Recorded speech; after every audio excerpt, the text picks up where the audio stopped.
Hi all, welcome to football arena. South American World Cup യോഗ്യതാ മത്സരത്തിൽ കരുത്തരായ അർജന്റീനയും ബ്രസീലും തമ്മിലാണ് ഇനി മാറ്റിരക്കുക.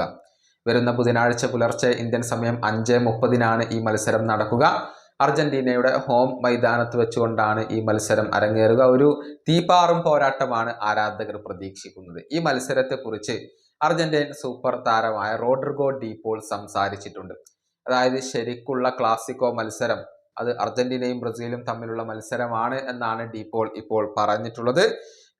ഈ ഒരു മത്സരം വളരെയധികം സ്പെഷ്യൽ ആയിരിക്കും എന്ന കാര്യം കൂടി അദ്ദേഹം പറയുന്നുണ്ട്. ഡി പോളിന്റെ വാക്കുകൾ ഇങ്ങനെയാണ്: ഉറുഗ്വേയും അർജന്റീനയും തമ്മിലുള്ളതല്ല വലിയ ക്ലാസിക്കോ.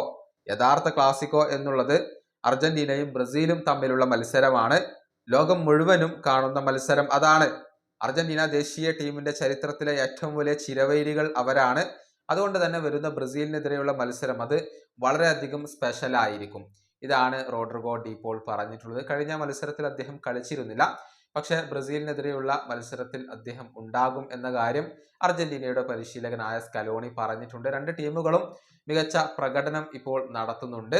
അതുകൊണ്ട് തന്നെ തികച്ചും അപ്രവചനീയമായ ഒരു മത്സരമാണ് ഫുട്ബോൾ ആരാധകരെ കാത്തിരിക്കുന്നത്. ഈ വീഡിയോയുടെ അവസാനിപ്പിക്കുന്നു. അടുത്തൊരു വീഡിയോയിൽ വീണ്ടും കാണാം.